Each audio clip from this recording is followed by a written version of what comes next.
Invitation au voyage, un podcast présenté par Oudey, journaliste d'Arte, et Lisa, historienne. Une aventure au cœur de la vie sauvage, ça vous tente ? Mais oui, où allons-nous ? Direction le nord des États-Unis. On va visiter le parc national de Yellowstone.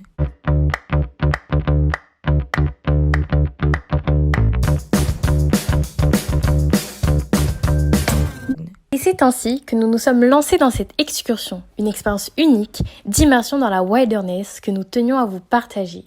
Bonjour internautes! Début septembre, nous avons été immergés 3 jours au cœur de cet immense parc emblématique à la découverte de paysages grandioses. Étalé sur 3 États différents, Yellowstone est le premier et sans aucun doute le plus majestueux des parcs nationaux américains. Il s'agit du 2e plus grand parc naturel des États-Unis avec une superficie de 90 000 km², un site inscrit au patrimoine mondial de l'UNESCO. Avant de partir en excursion, petit voyage dans le temps, accrochez vos ceintures, retour au 19e siècle.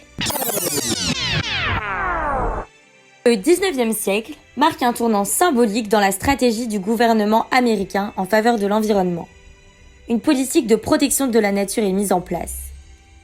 Le 1er mars 1872, le président américain Ulysses Grant signe le décret créant le Yellowstone National Park afin d'en faire un lieu exempt d'exploitation mercantile, voué à la satisfaction du peuple. Mais attendez, ne sautons pas d'étape. Comment l'État est mené à nationaliser cette région ? À partir de 1806, de nombreuses expéditions, menées par différents explorateurs et géologues, se succédèrent. De nombreux récits évoquèrent les eaux bouillantes, les geysers et les arbres pétrifiés, sans trouver beaucoup de crédit. En 1871, l'explorateur et géologue Ferdinand Vandever Hayden dirigea une mission financée par le gouvernement. Il rédigea par la suite un rapport complet sur le Yellowstone, ce qui incita le Congrès national à protéger cette région. C'est ainsi qu'en 1872, les Américains fondent le premier parc national. Néanmoins, fin 19e siècle, l'incontournable Yellowstone a bien failli disparaître. 11 ans après la création de statut de parc national, une partie de Yellowstone menace d'être privatisée. L'ambition est de construire une voie ferrée. L'industrialisation est l'ennemi majeur des espaces ruraux. Ce projet suscite l'inquiétude d'un ancien chef de guerre, le général Sheridan. Il décide de s'adresser à la Maison-Blanche à Washington. Le président Chester Arthur est invité à effectuer un voyage à Yellowstone. L'expédition présidentielle fut un succès. Le président est convaincu de préserver le parc dans son intégralité. Ouf!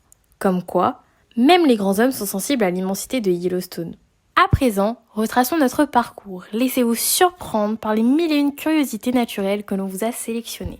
D'entrée de jeu, nous partons à la course aux geysers. Les geysers sont disséminés sur plusieurs bassins. Il y en a plus de 300. Le premier geyser que l'on est allé voir, situé dans l'Upper Geyser Basin, est Old Faithful. Old Faithful, le vieux fidèle en français, est l'un des geysers les plus célèbres de Yellowstone. Oudey, en voiture, le Grand Canyon nous attend. Le Grand Canyon est situé au nord-ouest du parc, dans la zone dite de Canyon Village.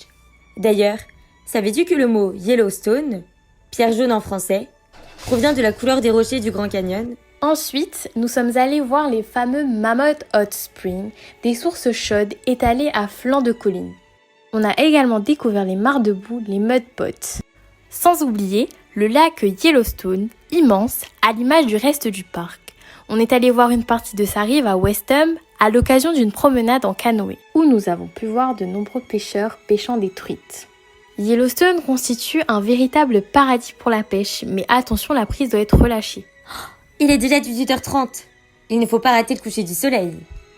Aller explorer le parc au lever ou au coucher du soleil est un spectacle magnifique. C'est le moment idéal pour observer les animaux sauvages. Les bisons, les wapitis, mais aussi les ours, les loups et les coyotes. On espère vous avoir transmis l'envie de découvrir à votre tour les mystères de Yellowstone. Mais avant de partir, il faut savoir que L'entrée du parc est payante, 20$ par personne, valable pour 7 jours. Pour se loger à Yellowstone, il y a quelques lodges dans le parc. On peut aussi opter pour la solution motel en bordure de parc ou vous pouvez encore, comme nous, réserver un emplacement au Grand Village, ouvert pendant l'été, un immense camping avec toutes les commodités essentielles. Et visiter Yellowstone, c'est vivre un véritable pèlerinage en hommage à la nature et à la vie sauvage. Et maintenant, quel est le prochain parc qu'on visite? Yosemite?